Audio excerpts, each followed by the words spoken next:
आपलं स्वागत करते। आता पाहूया बातम्या विस्तारानं।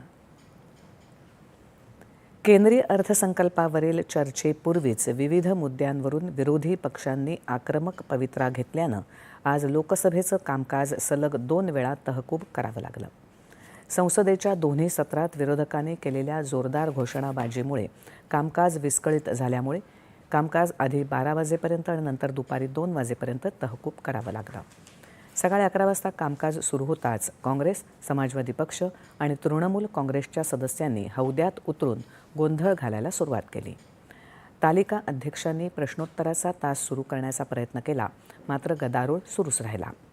परिणामी कामकाज दुपारी 12 वाजेपर्यंत थांबवण्यात आलं।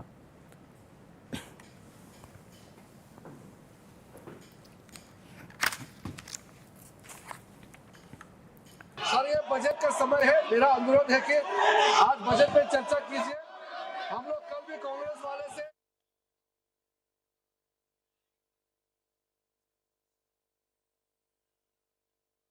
से पुन्हा कामकाज सुरू झाल्यावरही स्थिती कायम होती।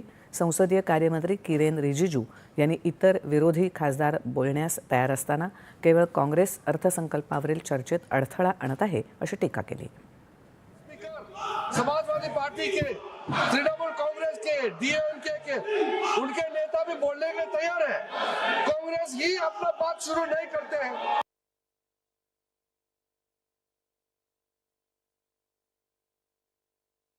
विरोधक